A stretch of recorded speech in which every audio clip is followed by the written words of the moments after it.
त्यासाठी मी एक गाणं म्हणतो, ब्रुक ब्रुक ब्रुक अरे बाबा रुक. त्याची जेव्हा बॅटिंग चालू होती ना, हे चांगलं आहे डाईट, हे थंबनेल देणं म्हणतो.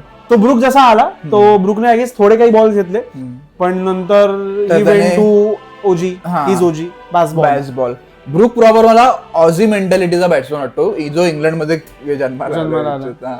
आणि त्याचा ऍटिट्यूड पण तसाच आहे बघ. तो फिल्डिंग करताना पण काहीतरी किडे करतच असतो, असं नाही की शांत बसून कुठेतरी. मला फक्त त्याचं म्हणणं आहे की त्याने 2दा डिप्रेशनची कारणं केली आहेत आणि तो इंडियात त्याने येणं टूर करणं अवॉइड केलं. सो माझ्या मते हे सगळं तू करत असं चांगलं करतो, एकदम इंडियात करून दाखव सगळं. हे जे तो येऊन मारतो ना पुढे पुढे बॉलर, नाही पण कालची इंडियात येऊन खेळ. कालची इनिंग त्याची चांगलीच होती, इनिंग चांगलीच होती, पण त्याच्या मला त्याचा ऍटिट्यूडचा प्रॉब्लेम आहे. मग तेच तर म्हणतोय, तो ऑझी मेंटॅलिटीचा वाटतो मला. त्याच्या खेळण्याची स्टाईल पण तशीच आहे ऑलमोस्ट, की फिअरलेस एकदम. बाई भुसळात गेलं सगळं, मी असंच खेळणार. पण ठीक आहे, त्याचा चांगला मित्र त्याच्या काय मदतीला आला, सिराज.